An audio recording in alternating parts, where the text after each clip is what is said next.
ശബരിമലയിലേക്ക് നമുക്കൊന്ന് പോകാം. അവിടെ എന്താ പ്രശ്നം? അവിടെ ഒരു പ്രശ്നമുണ്ട്. ശബരിമല ഡ്യൂട്ടിക്കിടെ അവിടെ ആ മേഖല പൂർണ്ണമായിട്ടും ലഹരി വിമുക്തമായിട്ടുള്ള മേഖലയാണ്. അവിടെ മദ്യപാനം പാടില്ല. ഏതെങ്കിലും തരത്തിൽ ഭക്തർക്ക് വിശ്വാസങ്ങൾക്കെതിരായിട്ടുള്ള ഒരു നടപടിയും പാടില്ല. അതിനിടയിൽ ഇപ്പോൾ ശബരിമലയിൽ ഡ്യൂട്ടിക്കിടെ പരസ്യമായി മദ്യപിച്ചതിന് 2 ഫയർഫോഴ്സ് ജീവനക്കാർക്ക് സസ്പെൻഷൻ. നന്നായി പണിയെടുക്കുന്ന ഫയർഫോഴ്സ് ഉദ്യോഗസ്ഥന്മാരെ പറയിപ്പിക്കാൻ ഫയർഫോഴ്സ് ഉദ്യോഗസ്ഥരായ സുബീഷ് എസ്, ബിനു പി എന്നിവരെയാണ് സസ്പെൻഡ് ചെയ്തത്. പമ്പയിൽ വെച്ച് കാറിലിരുന്ന് മദ്യപിക്കുന്നതിനിടയിൽ ഇരുവരെയും പോലീസ് പിടികൂടുകയായിരുന്നു. സിനോജ് തോമസ് ചേരുന്നുണ്ട് കൂടുതൽ വിവരങ്ങളുമായി. Sinoj, good morning Sinoj. എപ്പോഴായിരുന്നു ഈ സംഭവം?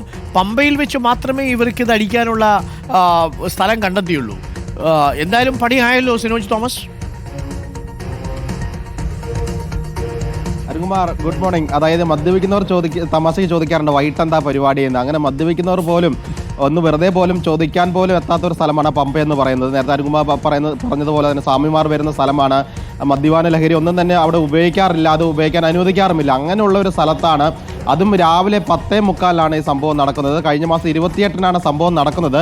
പോലീസ് കേസെടുത്തിരുന്നു. ഇന്നലെയാണ് ഫയർഫോഴ്സ് മേധാവി ഇവരെ സസ്പെൻഡ് ചെയ്തുകൊണ്ട് ഉത്തരവിറക്കുന്നത്. ചങ്ങനാശ്ശേരിയിലെ സുബീഷ്, ഗാന്ധിനഗർ സ്റ്റേഷനിലെ ബിനു എന്നിങ്ങനെ 2 പേരെയാണ് അന്വേഷണ വിധേയമായി സസ്പെൻഡ് ചെയ്തിരിക്കുന്നത്. ഈ 2 ഉദ്യോഗസ്ഥരും അവരുടെ 2 സുഹൃത്തുക്കൾക്കൊപ്പം അവിടെ ഒരു KSEBിയുടെ ചാർജിങ് സ്റ്റേഷനുണ്ട്, വണ്ടികളൊക്കെ ചാർജ് ചെയ്യുന്ന സ്റ്റേഷൻ. അവിടെ കാറ് ചാർജിങ്ങിന് ഇട്ടിട്ട് ആ കാറിലിരുന്നു കൊണ്ടാണ് ഈ 4 പേരും മദ്യപിച്ചിരുന്നത്. പമ്പയിൽ SI അലോഷ്യസ് അവിടെ പരിശോധനയ്ക്ക് എത്തിയ സമയത്ത് ഈ 4 പേര് കാറിലിരുന്ന് മദ്യപിക്കുകയായിരുന്നു. കാറിൽ നിന്ന് ഒരു 500 അര ലിറ്ററിൻ്റെയും 2 വോഡ്കയുടെ കുപ്പികൾ ലഭിച്ചെന്നാണ് FIRൽ പറയുന്നത്. അങ്ങനെ 4 പേർക്കെതിരെ പോലീസ് അന്ന് തന്നെ കേസെടുത്തിരുന്നു. ആ കേസിൻ്റെ അടിസ്ഥാനത്തിലാണ് ഫയർഫോഴ്സ് മേധാവിയെ 2 പേരെ സസ്പെൻഡ് ചെയ്ത് ഉത്തരവിറക്കിയിരിക്കുന്നത്. വകുപ്പിൻ്റെ സൽപ്പേരിന് കളങ്കം വരുത്തുക, പമ്പ പോലുള്ള സ്ഥലത്ത് 24 മണിക്കൂറും തീർത്ഥാടകരെത്തുന്ന അപകട സാധ്യതയുള്ള, പമ്പയിലൊക്കെ തന്നെ ആളുകൾ കുളിക്കാൻ ഇറങ്ങുമ്പോൾ അപകട സാധ്യതയുണ്ട്. അവിടെ രക്ഷാപ്രവർത്തനത്തിന് ഏത് നിമിഷവും ഇറങ്ങേണ്ട ഫയർഫോഴ്സിലെ ജീവനക്കാരാണ്. വെള്ളത്തിലൊക്കെ തന്നെ ഇറങ്ങി ജോലി ചെയ്യേണ്ട ഉദ്യോഗസ്ഥരാണ്. രാവിലെ തന്നെ അടിച്ച് പൂക്കുറ്റിയാകാൻ വേണ്ടി നോക്കിയത്. അതും 1 ലിറ്റർ സാധനമായിട്ടാണ് അവർ കാറിലിരുന്ന് മദ്യപിക്കാൻ വേണ്ടി ഇരുന്നത്.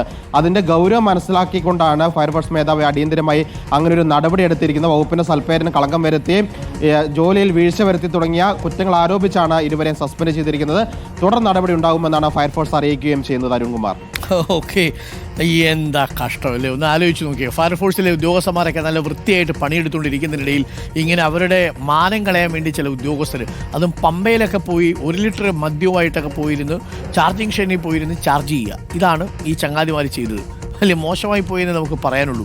മാത്രമല്ല, ഇവർ ഈ മദ്യപിച്ചിരിക്കുന്ന സമയത്ത് ഏതെങ്കിലും ഭക്തൻ ഈ പമ്പയിലെങ്ങാനും എന്തെങ്കിലും സംഭവിച്ചു പോയാൽ ഇവരെങ്ങനെ പോയിട്ട് എടുക്കും? പിന്നെ ഇവരെ എടുക്കാൻ ആര് പോവും? അതൊരു പ്രധാനപ്പെട്ട ചോദ്യമല്ലേ.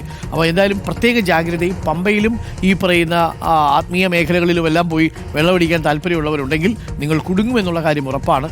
ദയവേത് ആ പണിക്ക് പോവാതിരിക്കുക. നിങ്ങളൊക്കെ വീട്ടിലെത്തുമ്പോൾ സ്വകാര്യമായി നിങ്ങൾക്കത് വേണമെങ്കിൽ, നിങ്ങളുടെ ആരോഗ്യത്തെ നശിപ്പിക്കണമെങ്കിൽ നിങ്ങൾ വാങ്ങിച്ച് കഴിച്ചോളൂ. മദ്യപാനം ആരോഗ്യത്തിന് ഹാനികരം എന്ന മുന്നറിയിപ്പോടുകൂടിയാണ് ഈ വാർത്ത നമ്മൾ പ്രേക്ഷകരിലേക്ക് എത്തിക്കുന്നത്. അപ്പോൾ അത് തീർച്ചയായിട്ടും പ്രത്യേകം ശ്രദ്ധിക്കേണ്ടതാണ്. ഡ്യൂട്ടിക്കിടയിലേക്ക് ഇത് ചെയ്യുന്നത് ഒട്ടും ശരിയായ കാര്യമേ അല്ല.